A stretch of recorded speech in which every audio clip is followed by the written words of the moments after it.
Welcome to Lesson 4 in Basic Calculus, the derivative of a function and the slope of the tangent line. In today's lesson, we have the following goals. Illustrate the tangent line to the graph of a function at a given point through graphing. Apply the definition of the derivative of a function at a given number through delta method. Relate the derivative of a function to the slope of the tangent line by finding the equation of that tangent line and determining the relationship between the differentiability and continuity of a function through mathematical reasoning. But before we proceed to our main lesson, let us recall the slope of a line. In mathematics, we consider changes in quantities. In particular, we are interested in the rate of change in a quantity with respect to a change in another. In the previous years, you were asked to find the slope of a line. Let's recall m, which stands for slope, is the ratio of the rise over run, which means the ratio of the vertical change over the horizontal change. That is, if we will have 2 points on the line, let's say we have first point p sub 1, then we have the second point p sub 2, okay, having this coordinates x sub 1, y sub 1, then here we have x sub 2, y sub 2. Now to get the slope of the line, we have to get the vertical change, that is getting the difference between the ordinates. So y sub 2 minus y sub 1 over the difference between the abscissas. So that is x sub 2 minus x sub 1. Now let's consider this line. We have identified 2 points on the line. We have 2, 6 as our first point, and the coordinates of the second point is 0, negative 2. Now, using the formula, our y sub 2 is negative 2, and our y sub 1 is 6, and our x sub 2 is 0, while our x sub 1 is 2. Simplifying this, we will have negative 8 over negative 2, which is equal to 4. Now looking at the function, we have g of x is equal to 4x minus 2. If you can still recall, this function notation is just like the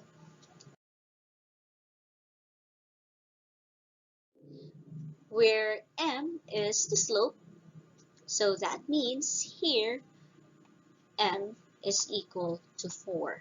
That confirms our answer a while ago using 2 points on the line, that m is equal to 4. Now what if we are asked to find the slope of a curve? Before that, let us define first some terms that we will be using during our discussion. First, let's have the line that passes the graph or the curve at exactly 2 points. Okay, we call that line that intersects the curve at 2 distinct points as the secant line.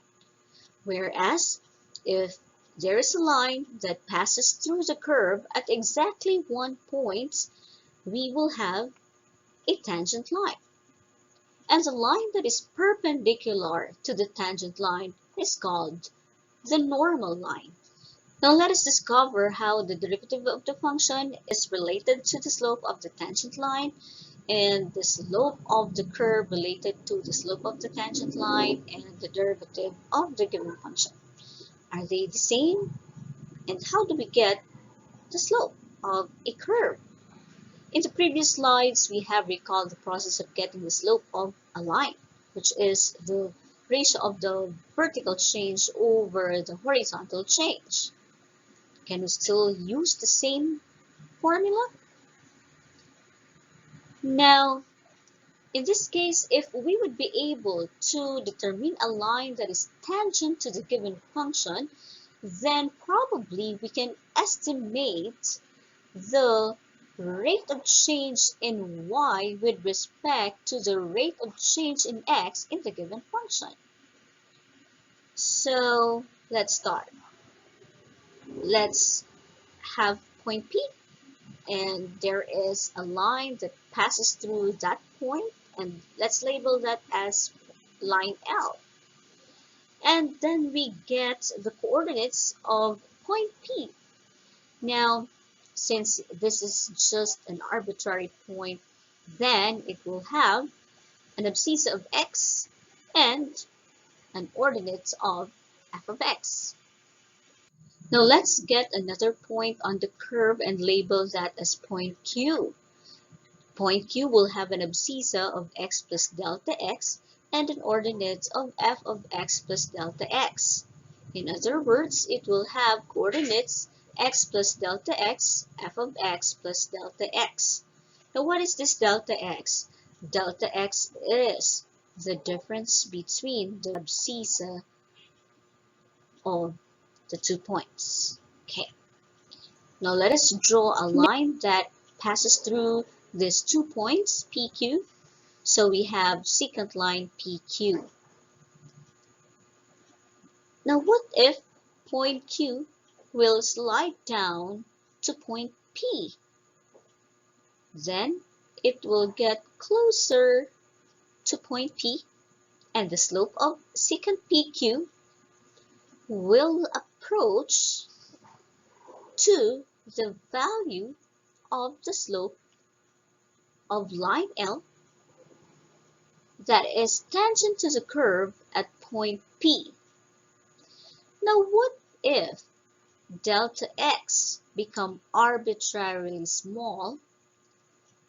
Then the slope of the line PQ, the secant line PQ, will be closer and closer to the slope of the tangent line L.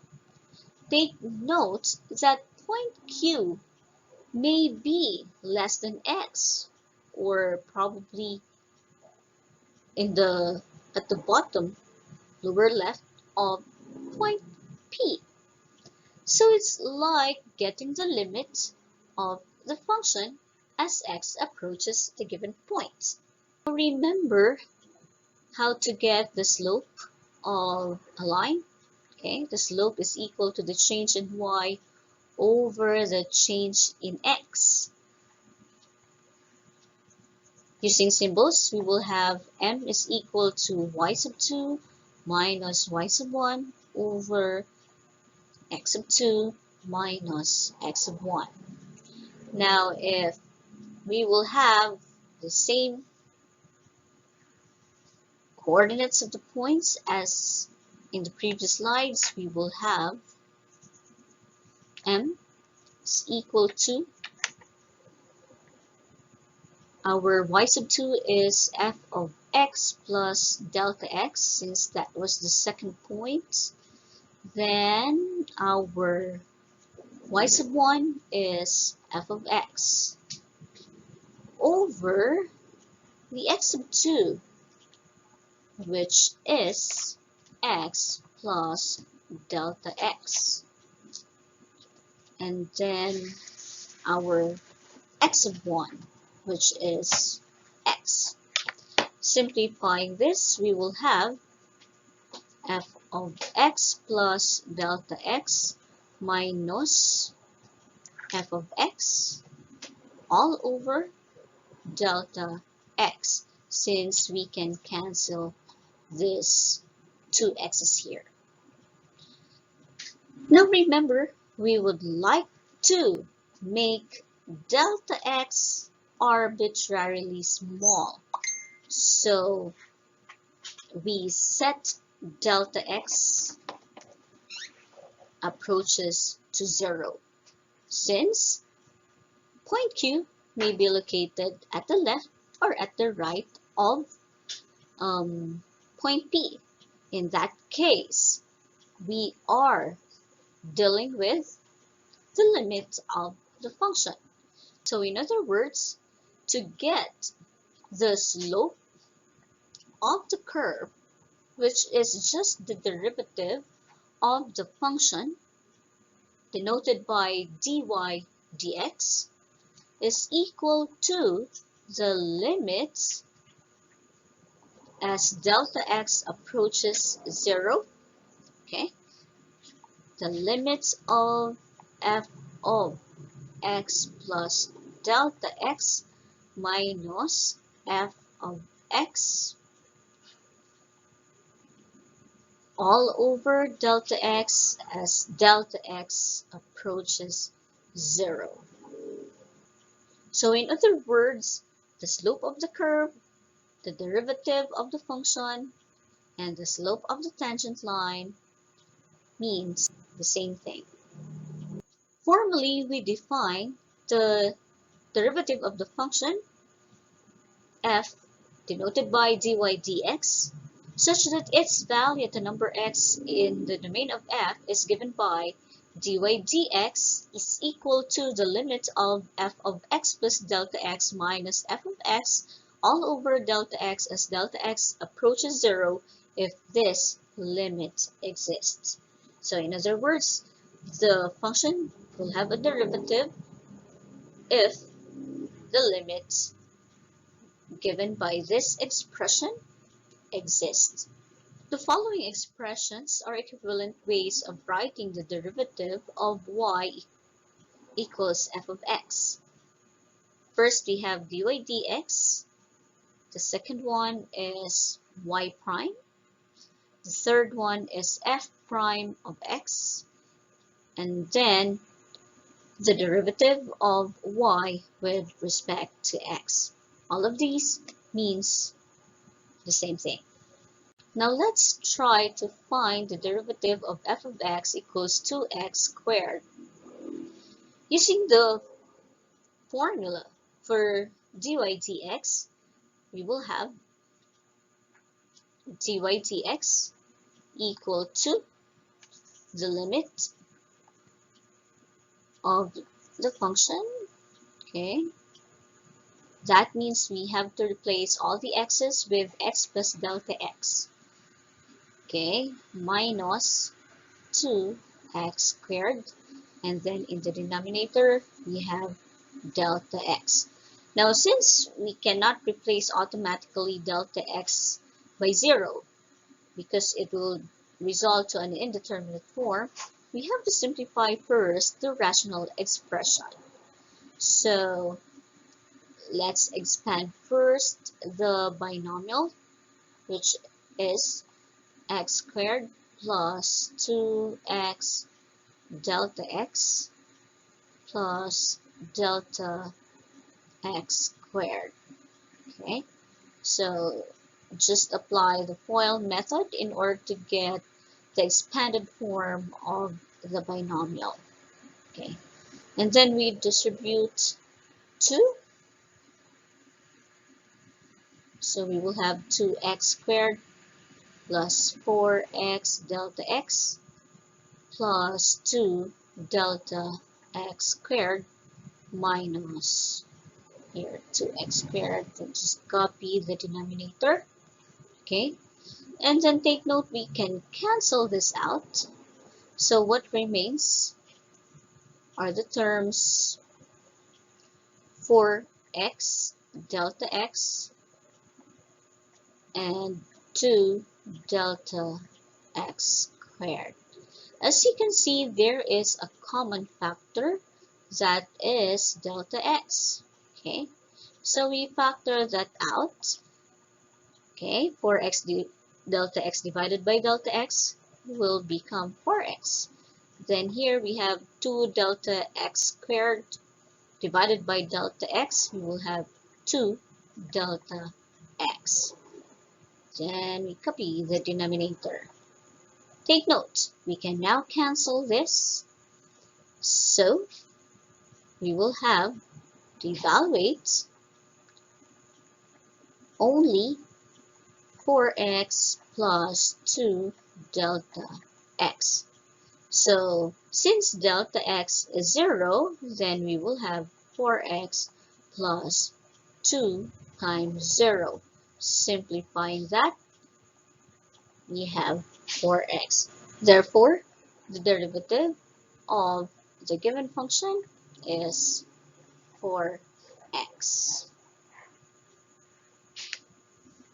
Now let's have another example. Find the derivative of f of x equals x cubed minus 3. Now applying the same concept, okay, you just replace all the x's, okay, with x plus delta x, okay.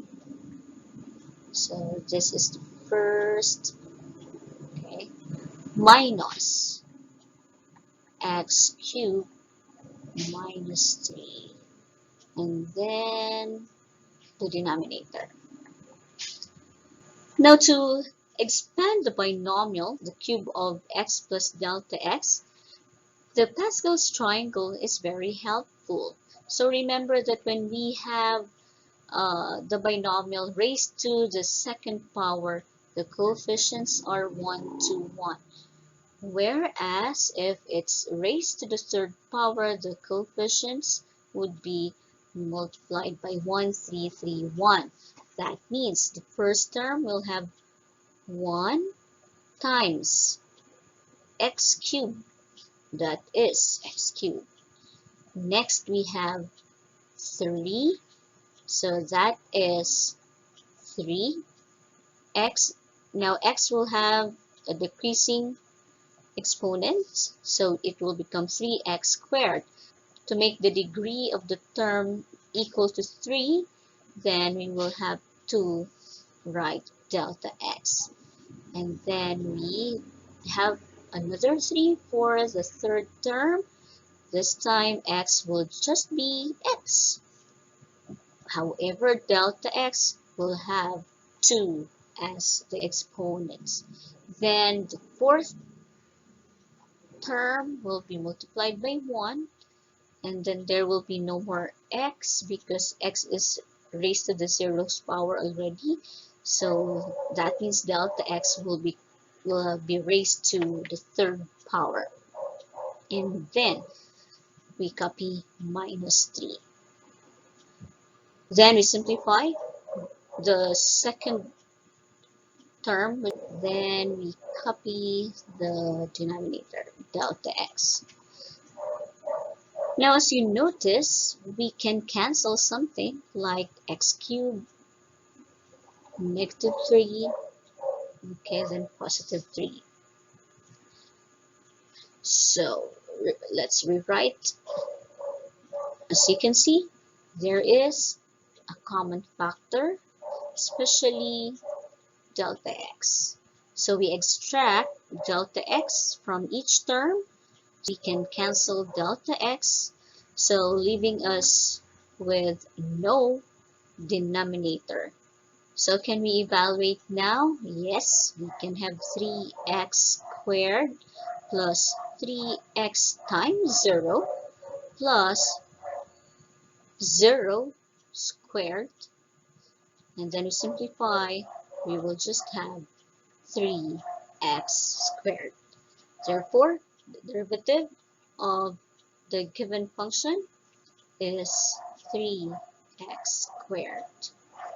Now what if we have f of x equals 2x plus 1 all over x minus 2? Are we going to have the same strategy? Okay, let's try. So we will have dy dx, and then the expression limit delta x approaches 0, and then we replace all the x's with x plus delta x plus 1, and then in the denominator we have x plus delta x minus 2, and then minus the function 2x plus 1 over x minus 2. And then of course the denominator, which is delta x. Now, we simplify first each term to have a much clearer solution. So we distribute 2 to x plus delta x. So we will have 2x plus 2 times delta x, then plus 1 all over x plus delta x minus 2 minus 2x plus 1. Okay, and then since we have dissimilar fractions, we have to get the LCD. So here the LCD would be the product of the denominators. So that means the first term will be multiplied by 2, so x minus 2 to x plus 2 delta x plus 1 minus. Okay, the other factor would be x plus delta x minus 2, okay, times the quantity 2x plus 1 over the LCD, which is x plus delta x minus 2, then x minus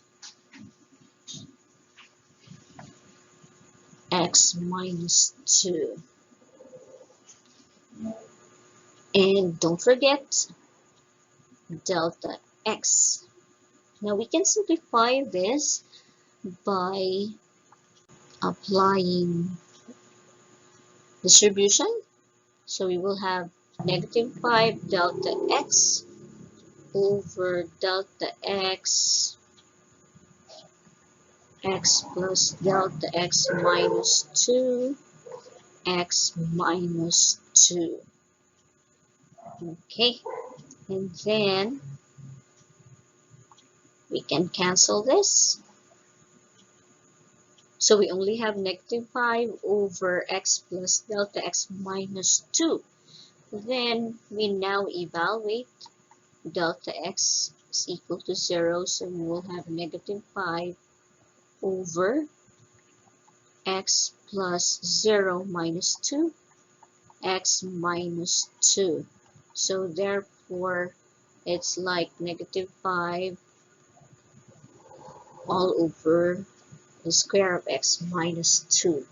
So in other words, the derivative of the function is equal to negative 5 over the square of x minus 2.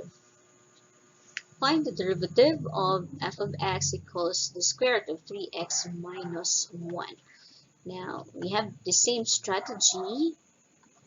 Okay, we have to replace all the x's by x plus delta x in the first term, and then minus the function 3x minus 1 all over delta x. And then we have to multiply this by the conjugate of the numerator in order to remove the radical sign. Okay. So remember, we have negative here, then positive, because we would like to have a difference of 2 squares. So multiplying each term, we will arrive at, okay, the radical sign will now be removed, then minus 3x minus 1. In the denominator, we will have delta x times the square root of 3x plus delta x minus 1 plus 3x minus 1. And then we simplify the numerator. So we will have 3x, 3 delta x minus 1, here minus 3x plus 1. Then we copy, and then we can cancel some terms. So what remains is we have 3 delta x. Then we cancel delta x. So what remains is 3 over the square root of 3 times quantity x plus delta x minus 1 plus the square root of 3x minus 1. Now replacing delta x by 0, then we will have 1.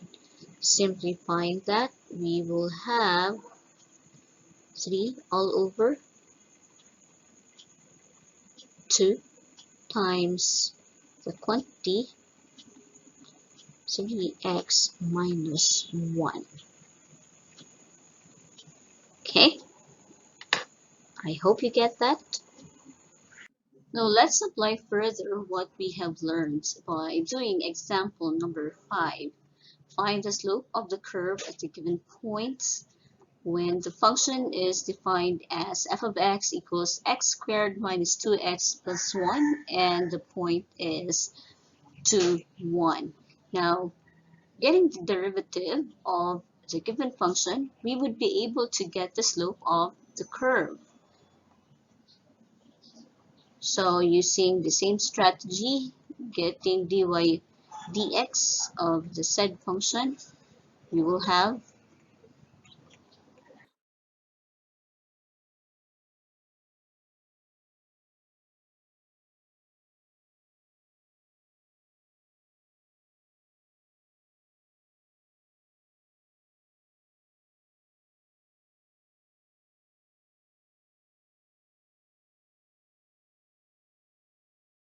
we have replaced all the x's with x plus delta x in the first term, and in the second term we just copy the function and then we simplify the numerator.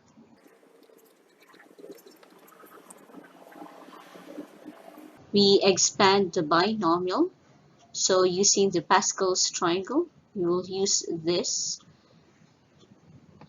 So the first term would be x squared, the second term would be 2x delta x, and the third term would be delta x squared.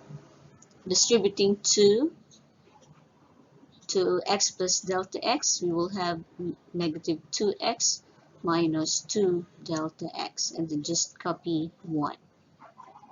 Now we distribute the negative sign here, so we will have negative x squared plus 2x minus 1. And then the denominator, delta x.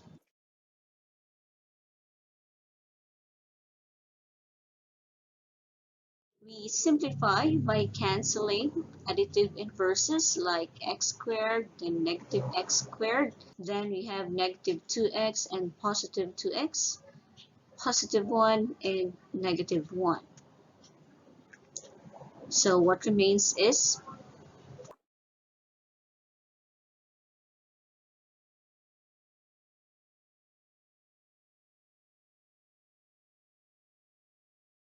now we can see that there is a common factor. We extract delta x from each term, so we will have delta x times the quantity 2x plus delta x minus 2. And with this, we can cancel delta x. So the denominator is canceled out. Now we evaluate the expression at delta x equals 0. So we will have 2x plus 0 minus 2. Simplifying, we will have 2x minus 2. Therefore, the derivative of the given function is 2x minus 2. Remember that 2x minus 2 is equivalent to the slope of the curve.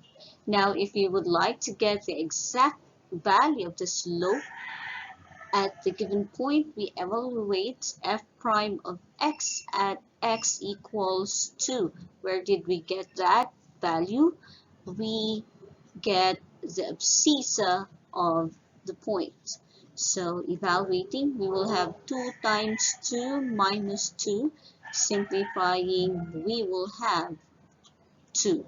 Therefore, the slope of the curve is 2.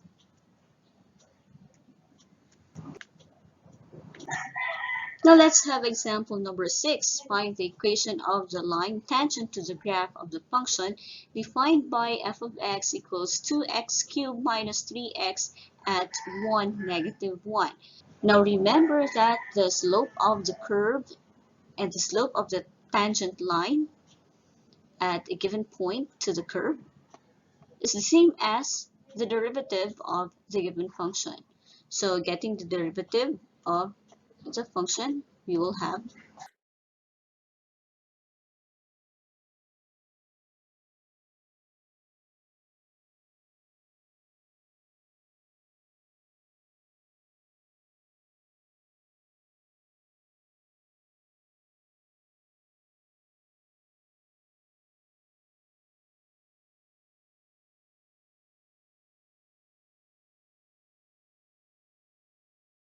and then we expand the binomial.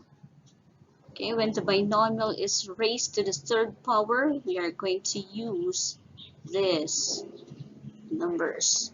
So we will have 2 times x cubed plus 3x squared delta x plus 3x delta x squared plus delta x cubed. Okay, and then distribute negative 3 to x plus delta x. So we will have negative 3x minus 3 delta x. Now distributing the negative sign here, we will have negative 2x cubed plus 3x. Okay, take note that this is f of x plus delta x. Okay, and then don't forget to have the denominator. We distribute first the common multiplier 2, so we will have 2x cubed plus 6x squared delta x plus 6x delta x squared plus 2 delta x cubed. Then we copy the remaining terms.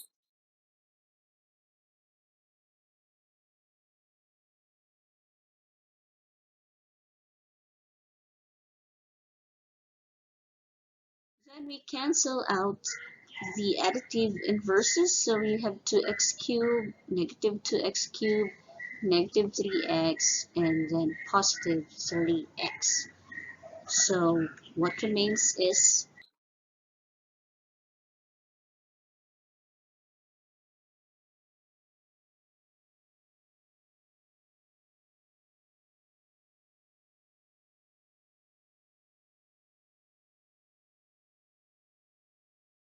okay, notice that there is a common factor, especially delta x. So we extract delta x from each term, then we will have,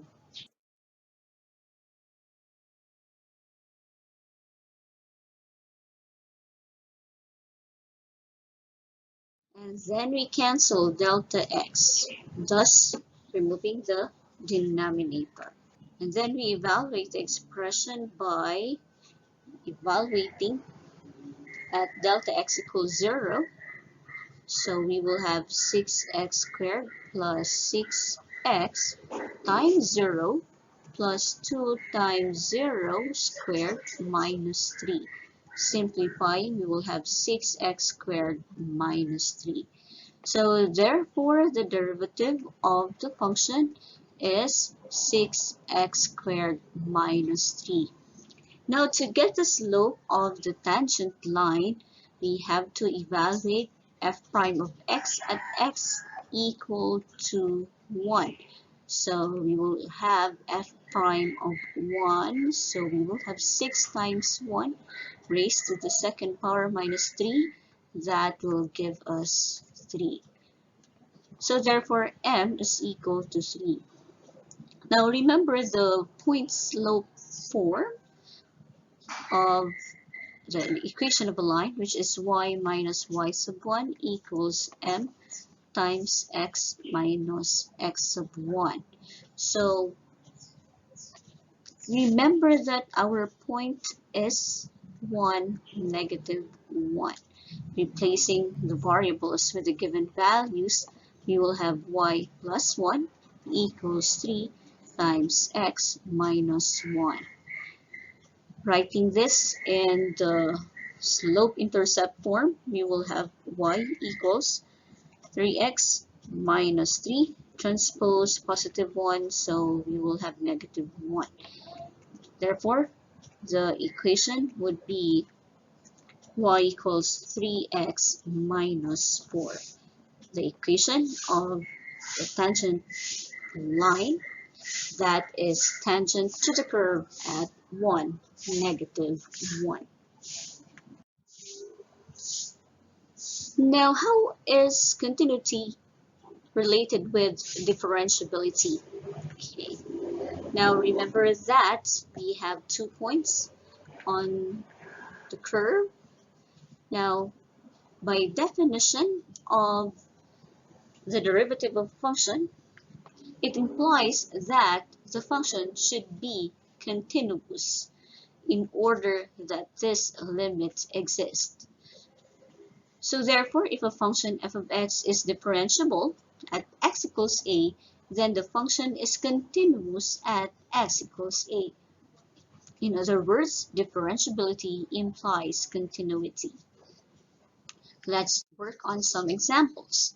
Determine whether f of x equals 8x plus 4 is continuous by differentiation. So we get the derivative of the given function. So we have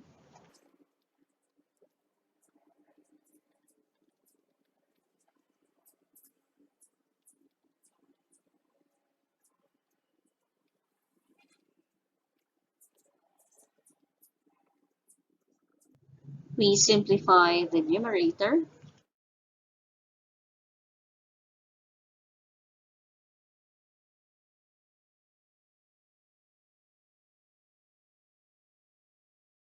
Then we cancel out additive inverses like 8x and negative 8x, positive 4, negative 4. So what remains is 8 delta x over delta x. And we can cancel out delta x. So expression will be the limit of 8 as delta x approaches to 0. Now evaluating the expression, we will have the limit of a constant, which is if delta x is equal to 0, still the limit is that given constant, which is 8. Now, we can say that the function is differentiable. And if it is differentiable, it is also continuous. Hence, we can say f of x is differentiable. Therefore, f of x is continuous. Now let's confirm using the graph of the given function f of x equals 8x plus 4. Okay, if we will trace the function, okay, with our drawing pen, we can trace the function without lifting our pen. So that proves that the function is continuous. Now, what if a function is not differentiable at x equals a? Then it says here that it may or may not be continuous at x equals a. Now let's consider the example number 9, wherein the function is f of x equals the square root of 3 of x. Now let's see if the function is differentiable. So using the same formula, we will have dy dx equals the limit of, as delta x approaches 0, we will have 3 times the square root of 3 times the quantity x plus delta x, okay, minus 3x, okay, and then the denominator. We need to multiply this by the conjugates of the numerator. So that means we have to multiply this by the square root of 3 times x plus delta x plus 3x. Okay, so we multiply the given expression using the conjugate of the numerator. So now, as you can see, we have minus plus. This will result to a difference of two squares, thus removing the radical sign. So we will have 3 times x plus delta x. And then the second term would be just 3x. Okay, then we have delta x times the square root of 3 times x plus delta x plus the square root of 3x. Okay, we simplify. So we will have 3 times x plus 3 delta x minus 3x. And then the denominator.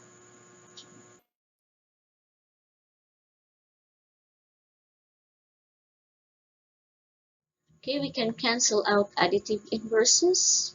So we will have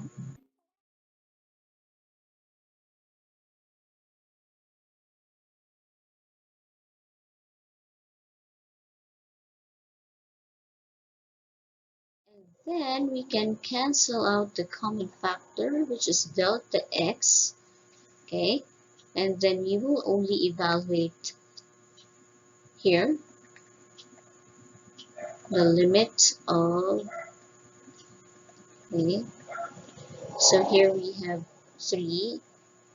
Then in the denominator, we will have 3x plus delta x plus square root of 3x. Then evaluating, we will have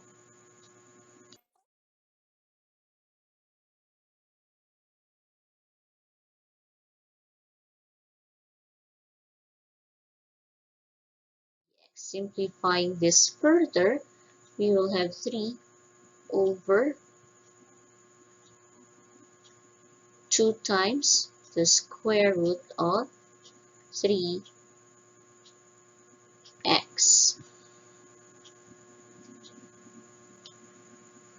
Okay, so this is the answer. Okay, now what if we evaluate f prime of x? Okay, let's evaluate f prime of x, okay, equals to 2 times the square root of 3x. Okay, what do we do? Since the function square root of 3x, it only exists from the interval 0 to positive infinity. We then evaluate the derivative, so we will have 0. So then we have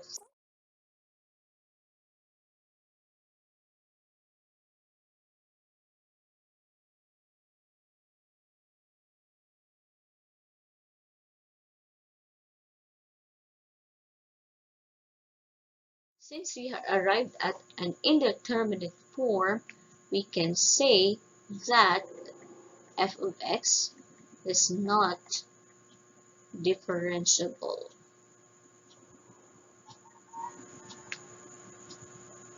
Now, is it continuous? Okay, let's see. Looking at the graph of this function, as you can see that the function f of x equals the square root of 3x is continuous at all numbers on the interval from 0 to positive infinity. Now let's have the fourth scenario. Still, we have 2 points on the curve. Now it says here, if a function f of x is continuous at x equals a, then it need not be differentiable at x equals a. In other words, continuity does not imply differentiability. Okay, so now let's work on example number 10. We have to check first if the function satisfies the three conditions in order to say that the given function is continuous. So let's have first the first condition, f of 1 should exist. So if we will have absolute value of 1 minus 1, then we will have the absolute value of 0, we have 0. Therefore, f of 1 exists. Okay. The second condition is that the limit exists. So the limit of the absolute value of x minus 1 as x approaches to 1, we will have absolute value of 1 minus 1, we have 0. Okay, now let's check with if the function passes the third condition. It says that f of 1 should be equal to the limit, the absolute value of x minus 1 as x approaches to 1. So let's see, f of 1 is 0. The limit of the absolute value of x minus 1 as x approaches 1 is also 0.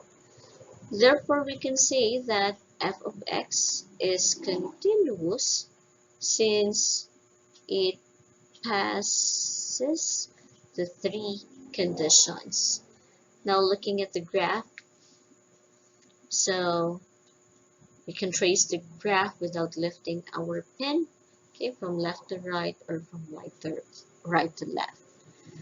Now let's see if this function is differentiable. We get dy dx as equal to the limit, okay, of the absolute value of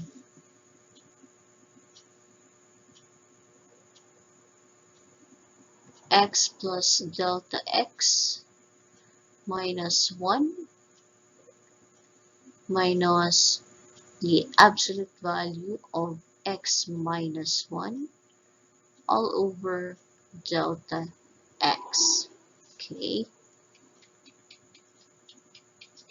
So what happens now? We can cancel x and the x and negative 1. We can cancel this out. Okay. Okay, what remains would be the absolute value of delta x, okay, over delta x as delta x approaches 0. Now, since we are dealing with the absolute value of delta x, there can be two possibilities. Remember that, okay, delta x can be delta x when x is greater than 0, or delta x when x is less than 0. Now, let's see if this limit exists. Okay. Now, since we cannot directly replace delta x with 0, we have to show that these two sides of the limit are equal. So we will have the limit of delta, the absolute value of delta x over delta x as delta x approaches to 0 from the left, and then the limit of the absolute value of delta x over delta x as delta x approaches 0 from the right. Now, now let's choose a number that is from the left. So if we will have negative 1, okay, so let's see, if delta x is equal to negative 1, then we will have negative 1 over negative 1. The absolute value of negative 1 is 1 divided by negative 1, and then the result would be negative 1. Now let's see if this is equal. If delta x is equal to, let's say, 3. If delta x is equal to 3, are these two equal? Let's see. Now, if we will have the absolute value of 3 divided by 3, and then simplify that, that is 3 divided by 3, is it still equal? Now, 3 divided by 3, that is equal to 1. So, therefore, they are not equal. Therefore, this limit does not exist. We can conclude now that f of x is not differentiable.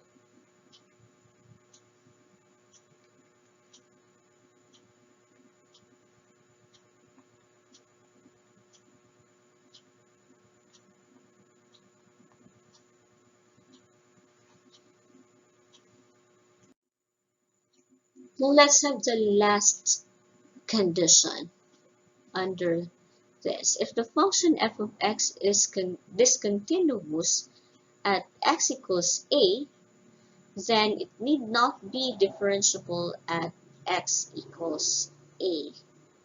So we have to show that the function is discontinuous, then there can be two possible results. Now let's try example number 11. Consider f of x equals 5x. Now let's determine whether this function is continuous and differentiable. So in order to determine whether the function is continuous, the function should satisfy the three conditions. So let's start with f of a. If we will have f of 0, we will have 5 over 0, which is an indeterminate form. So therefore, f of 0 does not exist. Hence, we can say that f of x is discontinuous.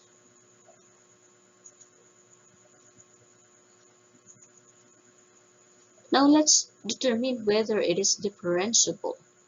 So by using the formula for finding the derivative, we will have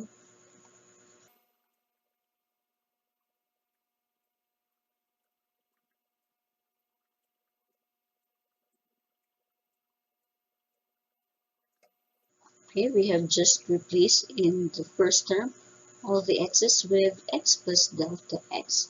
Simplifying, we will have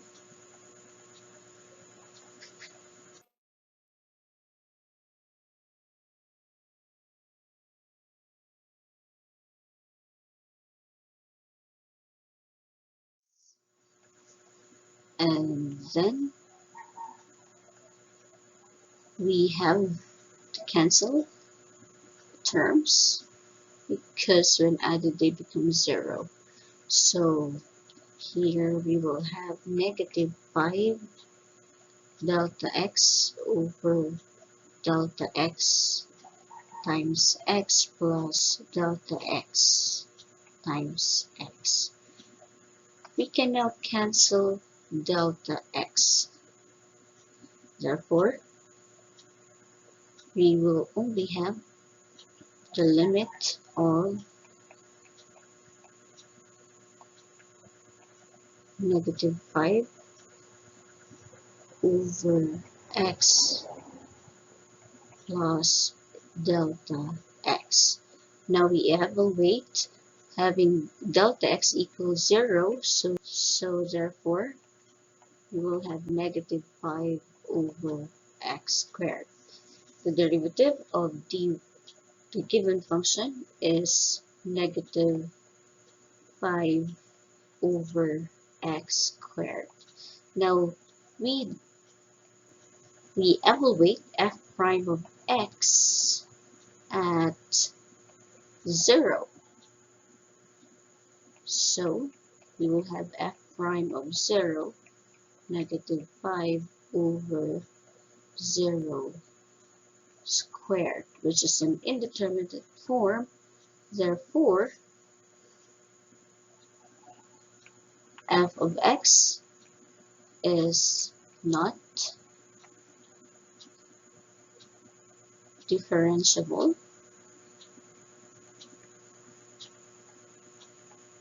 at x equal 0. So looking at the graph, we can clearly see that the graph is discontinuous. Specifically, it has an asymptotic or infinite discontinuity. Okay. Okay, again, the given function is discontinuous and not differentiable at x equals 0. Okay, I hope you were able to get our lesson, and thank you for being with me in today's lesson.